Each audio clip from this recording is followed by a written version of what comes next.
Today's episode is brought to you by FAMM. Have you heard about FAMM?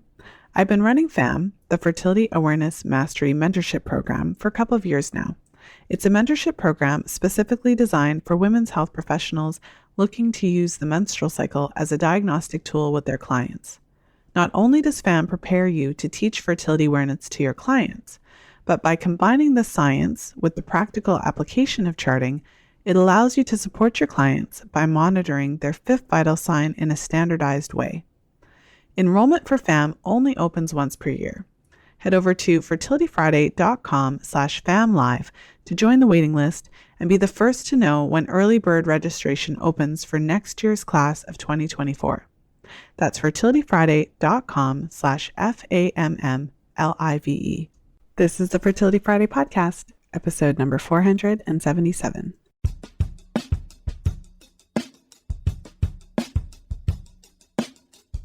Welcome to the Fertility Friday podcast, your source for information about the fertility awareness method and all things fertility. I'm your host, Lisa Hendrickson-Jack. I'm the author of The Fifth Vital Sign and the Fertility Awareness Mastery Charting Workbook. I'm a certified fertility awareness educator and holistic reproductive health practitioner with over 20 years of experience teaching women to connect to their fifth vital sign through menstrual cycle charting, balancing hormone health, and optimizing the menstrual cycle without hormones. I have been consistently outspoken about hormonal birth control over the past 2 decades and its impact on fertility and overall health because you have the right to know how your body works and how artificial hormones disrupt that natural process.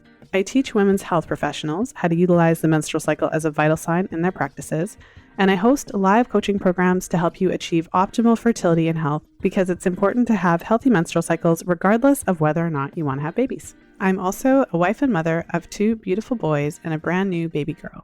This podcast is designed to empower you to take full control of your cycles, your fertility, and your overall health. And I'm so excited that you're here with me today.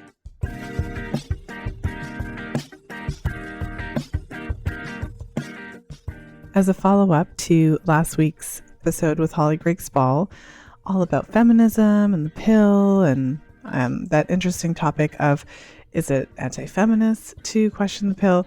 Today, I wanted to share a brand new FAMM Research Series episode.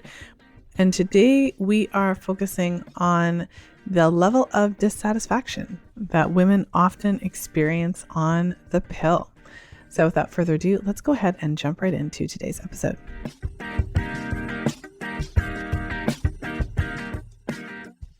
The title of the study that we are going to be delving into today is called Hormonal Contraceptive Discontinuation Patterns, according to formulation. So none of these titles are typically exciting because, of course, it's research.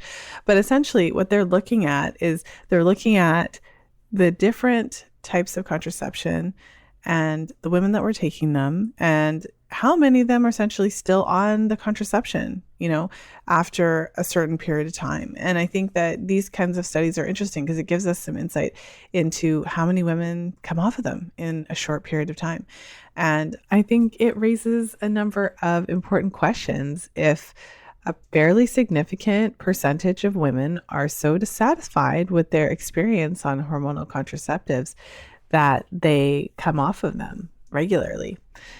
Essentially, the study took a fairly significant sample size of women who are of reproductive age.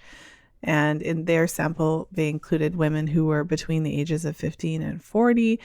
And they looked at their prescriptions for hormonal contraceptives and determined whether or not they filled that prescription. So after a certain period of time, they would look to determine how many women essentially came back to fill those prescriptions. And then they kind of shared out the data and went through it and talked about it. And so we get a sense of how many women are stopping the use of their contraceptives. So a little background information that I think is really useful in case you didn't know. As many as 50% or more women stop using hormonal contraceptives within 1 year of starting. And under that umbrella, that includes a variety of different contraceptive methods, but a lot of studies look specifically at oral contraceptive pills. And many of these studies have ranges between 30% to 50% to 60% of women who are taking a certain formulation who stop within that year. And of course, there's a variety of reasons why women might stop taking their contraceptive pills. Obviously, many women stop taking their pills to get pregnant, but outside of that really practical reason, there are several significant reasons why women stop taking contraceptives, not least of which are the most common side effects, including, depression, the libido, anxiety, mood changes, sexual side effects, pain with sex, different things. And interestingly, and when you look at the studies and the language that they'll use, they'll often list, this many percentages of women stop taking contraceptives for minor side effects and things like that. But again, they're not looking necessarily at the information qualitatively to determine a woman's experience. Also, one of the most common reasons that women discontinue contraceptives is because of irregular bleeding patterns. And so particularly the IUD is certainly a culprit of a significant percentage of abnormal bleeding, at least for a period of time. For example, the hormonal IUD is well known to contribute to and cause irregular bleeding, abnormal bleeding, particularly in the first 3 to 6 months. That tends to reduce a little bit. But again, that's one of the reasons, very common reasons why women will discontinue. Injectable contraceptives, so the shot, also have a high discontinuation rate, with over 75% of women stopping it within the first year of use as well. And many women will discontinue the brand that they're taking, but that doesn't mean they've completely stopped taking oral contraceptives, whether it's oral contraceptives or other types. Often women are switching from pill pack to pill pack, brand to brand, in search of that best brand that gives them the least number of side effects. And so these studies indirectly highlight the side effect profile of contraceptives, because many women are coming off their contraceptives because they are unable or unwilling to tolerate the side effects associated with it.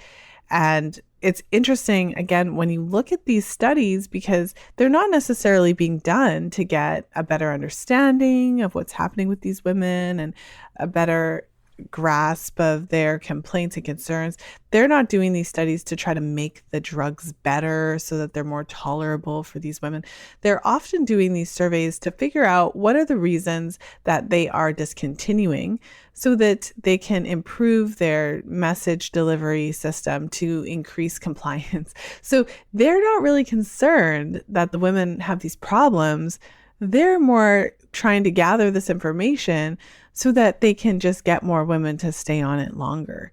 And when you understand that about some of these research studies, then it kind of helps to explain why they kind of skirt over the fact that so many women are coming off of it, and they see the problem differently. So the problem is that we're not getting compliance. The problem from their perspective is, how do we get them to stay on it without changing it? So they're not actually looking at, okay, what are the problems? They're just saying, how do we get them to stay on it without changing anything? All right. So what did the study find? Well, I'll go through the findings. After the first 3 months on oral contraceptives, about 36% did not refill their prescription at the 3-month mark. And that's interesting in of itself. Only 2/3, approximately, of oral contraceptive users continued to take their pill prescription at the 3-month mark of using it. With injectable contraceptives, there was a much higher rate of discontinuation. So the women who were using injectable contraceptive, the shot, depot, so those women were 2.5 times more likely to stop. So they were 2.5 times more likely not to come back and fill their prescription. And then the women who used the patch and the ring were 1.6 and 1.7 times more likely to stop using it than the women on the pills. So interestingly, this was framed that, okay, well, the oral contraceptives were the least likely to be discontinued, and these other ones were more likely to be continued. But again, I think it's worth mentioning that a third of the women stopped using it. A third of the women were not satisfied with it. And that was only the tip of the iceberg, because when we got into the other options like the patch, the ring, and the injectables specifically, there was a much higher rate of discontinuation. So many more of them stopped using it. And of course, the highest level of dissatisfaction was with the shot. If any of you have listened to the podcast for a while, you'll know that the shot is my least favorite hormonal contraceptive option. And there's several reasons for it. One, the side effect profile is the worst as far as I'm concerned. You can read the insert for yourself. And many women report significant side effects with injectable contraceptive options. And the bigger issue, even bigger than that issue, is how long it takes these women's cycles to normalize following discontinuation. So I'll keep using the word discontinuation. But when a woman comes off of injectable contraceptives, it takes a significantly longer time for her cycles to normalize, typically, compared to a woman who took oral contraceptives or a combined contraceptive method or whatever the case is. And so generally speaking, you can look at a period of a year to a year and a half, or even 2 years in some cases, before those cycles normalize off of injectable contraceptives. So then to me, it's no surprise that the women who were using the injectable contraceptives were much more likely to stop and much less likely to refill their prescription in this particular study. Quick question for you. Have you heard about FAMM? I've been running FAMM, the Fertility Awareness Mastery Mentorship Program, for a couple of years now. It's a mentorship program specifically designed for women's health professionals who are looking to use the menstrual cycle as a diagnostic tool with their clients. Not only does FAMM prepare you to teach fertility awareness to your clients, but by combining the science with the practical application of charting, FAMM allows you to support your clients by monitoring their fifth vital sign in a standardized way. Enrollment for FAMM opens only once per year. So although enrollment is currently closed, you can still head over to fertilityfriday.com/FAMMlive to join the waiting list and be the first to know when early bird registration opens for next year's class of 2024. Again, that's fertilityfriday.com/FAMMlive. Now let's go ahead and jump back into today's episode.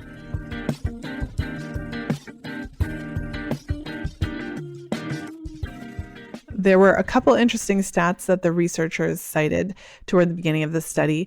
One was that during the first 6 months of use, at least 1 in 5 oral contraceptive users stops taking it. They also mentioned discontinuation rates with adolescents in particular. And adolescents, so young women who use hormonal contraceptives, have a significantly higher rate of discontinuation, estimated at 50% in the first 3 months. So teenage girls are also much more likely to stop taking contraceptives within the first 3 months, not even let alone within the first year. And so that is something to think about. And again, if we take this back to what it means from my perspective. So again, the researchers are looking at it in a different way, but this type of data matches the stories that you've heard on the podcast, right? When women are sharing their experiences in the Pill Reality series, fertilityfriday.com/pillreality, if you haven't heard some of these episodes. But when women are sharing their episodes or sharing their experiences, with the pill and things like that, it's like it's falling on deaf ears often. And it's outlets like this that give them the opportunity to share what they've really experienced. And many women find the side effects to be intolerable. Of course, whenever I talk about this issue, I also share that there are plenty of women who don't have these problems. And even if you think about the statistics, with about half of women discontinuing their contraceptives within a year, that means that half are not discontinuing. Half are actually fairly satisfied. And I've spoken to many women over the years that didn't have any issues that they were aware of while they were taking their pill, and they were fine. And so they felt fine, although there were still side effects. Often when I speak to women who've come off of their pills. Even though many women do not have issues with contraceptives and are satisfied with their use, it still doesn't negate the fact or overshadow the fact that so many women have a negative experience. And I think, again, there could be other questions that could be asked. One of the questions that could be asked is, why is it that certain women have these problems and other women don't? Are there certain potential markers or factors? If we could identify what, physical, let's say, characteristics or whatever were associated with an increased likelihood of experiencing bad side effects, maybe that would help us to understand what this pill is doing or what this medication is doing in the body. And maybe that could even lend itself to future research that could alter the formulation so that there's not as big of an issue. With that said, though, I don't know that altering the formulation is necessarily going to be the solution. The formulation, contraceptives are designed to shut down ovulation. That's the main mode of action for the majority of contraceptive options. So as long as contraception involves shutting down ovulation, I don't think we're going to get out of these side effects that are so negatively experienced by so many women. And so even the mode of action is useful to be aware of, because even if we were to change, and this is what they've been doing for years, they've been tinkering with the formulation. They've been adding this synthetic hormone instead of this one and patenting this synthetic hormone over this one. And, we've got a new synthetic hormone here. We're going to slap a catchy ad campaign on it and try to get women to take it. And it's essentially the same. It's the same thing, just in a new outfit or something like that, the same drug in a different outfit. And so as long as we continue on this path by tweaking the same thing, essentially, and putting new outfits on the same drugs and putting new ad campaigns on the same medication, essentially, then we're going to continue getting the same result. And I think that this is where fertility awareness charting comes in. This is where other non-hormonal birth control options come in, because at the end of the day, these non-hormonal methods don't have side effect profile. You don't have side effects when you use a non-hormonal method that doesn't change or alter your physiology, hormones, chemistry, pheromones, or anything like that. These side effects are coming about because of the way that these drugs operate. So what does this study tell us? I think ultimately it gives us a confirmation that many women are dissatisfied with hormonal contraceptives. Many women experience side effects that they don't want or that they don't like. And even within the first 3 months, up to 36% of women on oral contraceptives are not filling their prescriptions. They're not going back. They're not getting more. And in this particular study, oral contraceptives had the best continuation rate. So they had the highest number of women that filled their prescription and continued taking it. Whereas the injectables and the other alternatives, the patch and the ring, women were much more likely to stop and to not fill those prescriptions. This study simply confirms what many of us have experienced personally, or what many of us already know, which is that a high percentage of women are not happy with their contraceptives. And obviously this does mean that there's a pretty significant percentage of women who also are satisfied, or at least were not bothered enough to stop taking it. With that said, I've had many conversations with clients over the years, many of whom continued to take these drugs to prevent pregnancy because they felt that they had no other choice. After especially switching from brand to brand to brand over several years, looking for something better. And I think that does mean that there's potentially a silent minority of women who are not satisfied, but not bothered enough to come off, but are essentially just tolerating the medication because they feel that they have to do it in order to get the result they're looking for, which obviously is preventing pregnancy. And so in a nutshell, many women are not satisfied with their contraceptives. A significant number of women stop taking them in search of something else, whether that's switching brands or trying something completely new.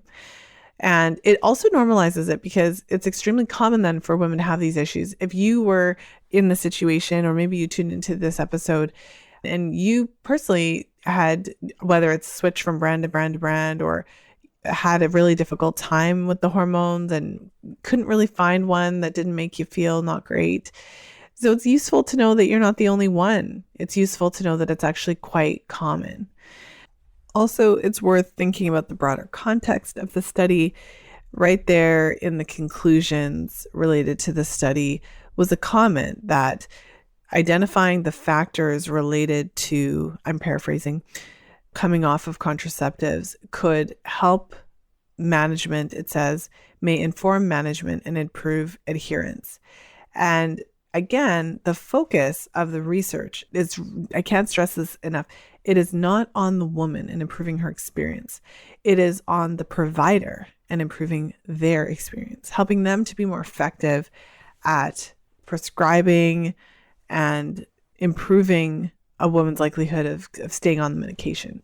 It's really not looking at her experience in any way. It's kind of, okay, we have this many women who are coming off of the pill.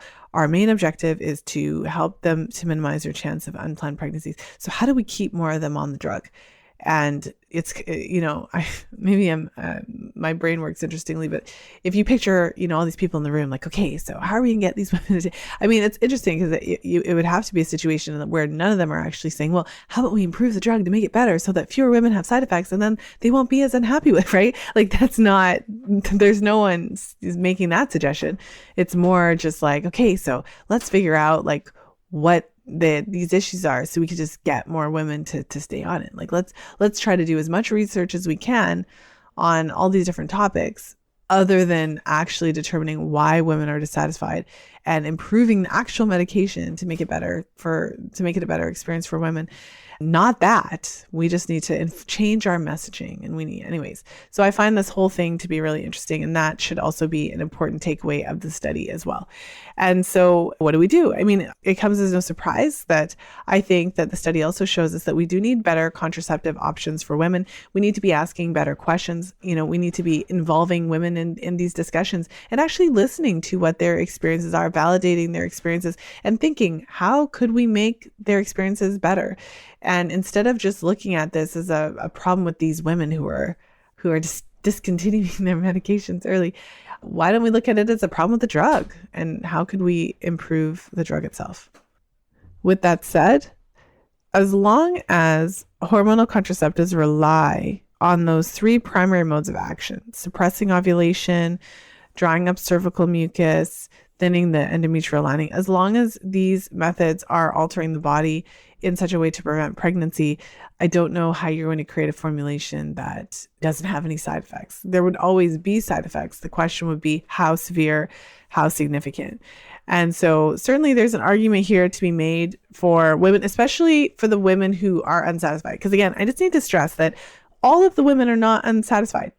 This study highlights that there is a significant percentage of women who don't do well on contraceptives, who don't like it, who don't respond well to it. We know this. I think that's quite clear at this point. And so again, like for those women for whom the contraceptives are really not working, they've tried, switched from one to the other, to the other, to the other, had these side effects, found them to be intolerable. For these women, I think we do need to be informing them about all of the non-hormonal options, including fertility awareness, so that they have the ability to make these choices for themselves and potentially experience an effective contraceptive option that does not cause any side effects. It's real. That's the fertility awareness method, right? Like up to 99.4% effective, 0 side effects.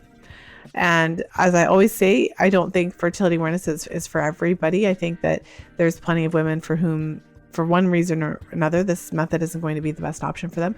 But for many women, it is. And for those who have dove into it and really made it part of their lives, started using it as their primary birth control method, who've been able to transition off of hormonal contraceptives. For many women, this has been the game changer that they were looking for to free them essentially from this contraceptive bondage.